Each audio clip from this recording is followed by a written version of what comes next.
Diep, Diep, where are you?" James's voice echoed through the dense forest, tearing through the stillness of the night. I couldn't hold back my tears, ladies and gentlemen. In that very moment, my heart felt like it was breaking. But then, the police discovered a crucial clue. Will James have enough time to follow the trail and find Tu Diep before it's too late? Don't take your eyes off the video because the upcoming details will leave you breathless.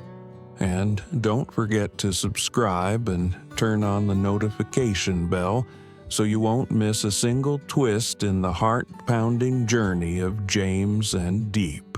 The rain that night poured down as if the heavens were venting their fury. Each heavy drop lashed against the forest canopy, blending into the dark, ominous veil that shrouded the woods.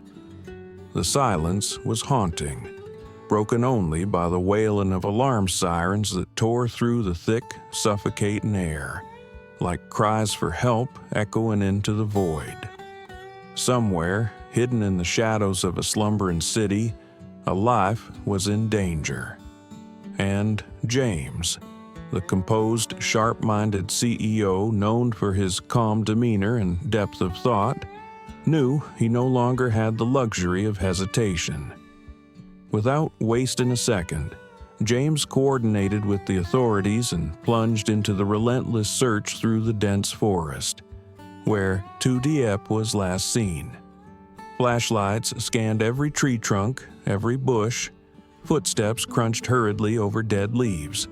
But all that answered them was an eerie, overwhelming silence. No calls, no footprints, no clues, not a single sign of Tu Diep. The weight of hopelessness pressed down on James like a stone on his chest. Returning home, drained and defeated, James stepped into the dark room that once held so many sweet memories of him and Diep. He collapsed into the chair by the window, where the two of them had once watched their first sunrise together. Memories flooded back like an old film in reverse. Her warm gaze, her gentle smile that melted his heart, those tender handholds on chilly winter days. No one could have imagined that everything would unravel into a nightmare in just a few days. James cried. He had never allowed himself to break down, but this time the emotions crashed over him like a tidal wave. He felt powerless, guilty, and afraid. And just when he thought he couldn't rise again, a warm hand rested gently on his shoulder. It was his mother. Having recovered from a long illness, she was still frail, but her eyes glowed with unwavering love and faith in her son. "You can't give up now," she whispered, "because Diep is still waiting for you." Strengthened by his mother's love, James wiped away his tears. He clenched his fists, determination burning in his eyes. No matter how treacherous the path ahead, no matter how dark the forest became, he would not stop, because somewhere out there, Tu Diep was still waiting to be found.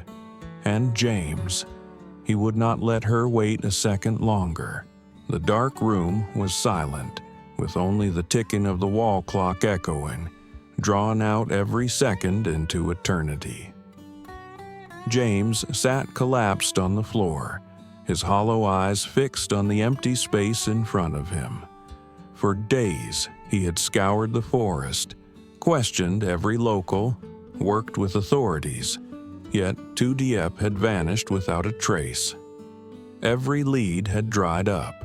Every hope had faded into nothingness. James, a CEO who once commanded hundreds of employees, who stood tall beneath dazzling spotlights, was now nothing more than a gaunt, broken man, ravaged by loss and torment.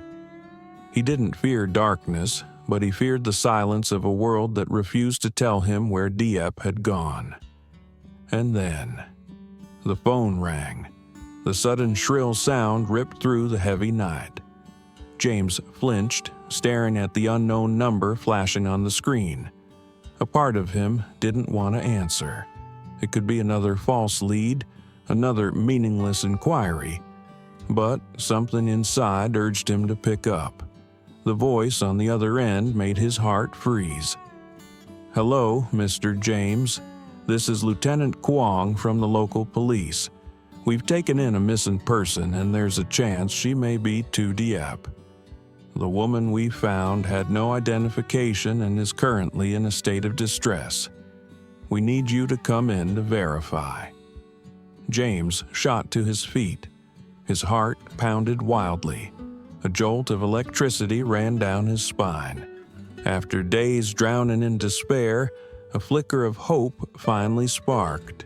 Clutching his phone, he threw on his coat and rushed out of the dim house like a man fleeing from his own nightmare.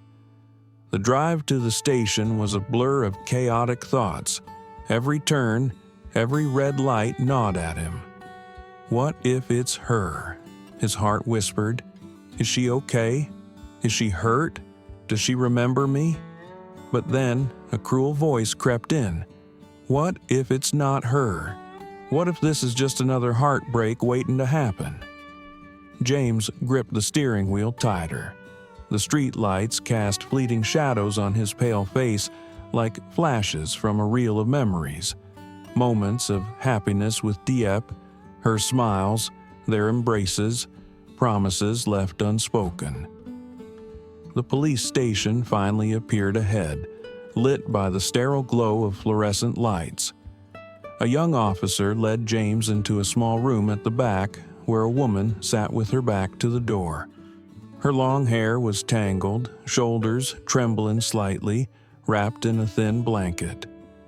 James moved toward her, each step heavier than the last, his heart drumming like thunder in his chest.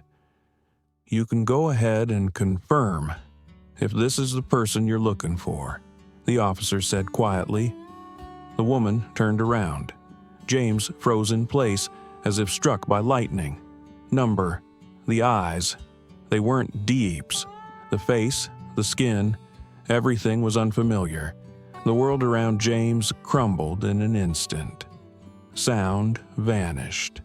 There's nothing left but a gaping void screaming inside him. He forced a polite smile and muttered a thank you to the officer, though his hands were clenched white, his strength drained as if in a single breath. He walked out of the room, turning his back on the fragile hope that had just been brutally extinguished. It felt like being betrayed by hope itself. Everything dissolved faster than a summer rain. James stood outside the station, looking up at the black sky. It wasn't raining, but cold gusts of wind sliced through his skin like a cruel reminder of how merciless reality could be. He didn't cry. His tears had long since dried up, but deep within, a fresh wound had been carved into a heart already torn. Not Diep, but I won't stop. James took a deep breath. Though hope had been shattered once more, he knew he couldn't give in, because somewhere out there, Tu Diep was still waiting, and he, no matter what it took, would find her. On the other side of the city, John was finally captured while conducting a drug deal at an abandoned house. After days of surveillance, the police raided at the perfect moment, arresting him along with all the evidence. The news reached James like a gentle breeze brushing over a soul worn down by countless sleepless nights. He stood by the window, the afternoon sunlight filtering softly through thin curtains, and quietly called his mother. His voice lightened, laced with a hint of relief. "Mom, John's been caught. Everything will be okay now. Don't worry anymore." On the other end, his mother choked up, managing only a faint whisper, "Thank heaven." But as the call ended, James was once again swallowed by the emptiness in his heart. Yes, John had been arrested. But what about Tu Diep? She was still missing. The girl he considered his whole world had yet to return. James sat down, fingers interlocked, his eyes distant. Capturing John was a step forward, but it was far from the end. Deep down, he knew that hidden behind the curtain of darkness were still secrets left uncovered. And he wouldn't stop, not until he found Diep, even if it meant confronting whatever shadows were still lurking out there. Ở phía bên kia thành phố, John cuối cùng cũng đã bị bắt trong lúc đang thực hiện một giao dịch ma túy tại một ngôi nhà hoang. Sau nhiều ngày theo dõi, cảnh sát đã ập vào đúng thời điểm bắt giữ hắn cùng toàn bộ tang vật. Tin tức ấy đến tai Diêp như một làn gió thổi nhẹ qua tâm hồn đã chai sạn vì quá nhiều đêm dài mất ngủ. Anh đứng bên cửa sổ, ánh nắng chiều xuyên qua lớp rèm mỏng, nặng nẽ gọi điện cho mẹ. Giọng anh nhẹ đi, pha chút thở phào. Mẹ à, John bị bắt rồi. Mọi chuyện rồi sẽ ổn thôi. Mẹ đừng lo nữa. Ở đầu dây bên kia, mẹ anh nghẹn ngào chỉ kịp thì thầm hai chữ tạ ơn trời. Nhưng khi cuộc gọi kết thúc, Diêp trở về với nỗi trống rỗng trong lòng, trong tim. Phải, John đã bị bắt, nhưng từ Diệp thì sao?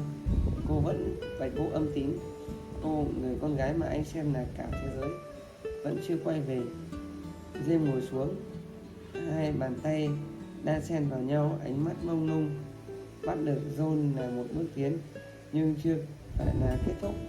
Anh biết rõ đâu đó trong tấm màn đen còn nhiều bí mật chưa được hé lộ, và anh không dừng lại cho đến khi thấy Diệp. Cho dù đối mặt với bất kỳ điều gì đang ẩn mình trong bóng tối,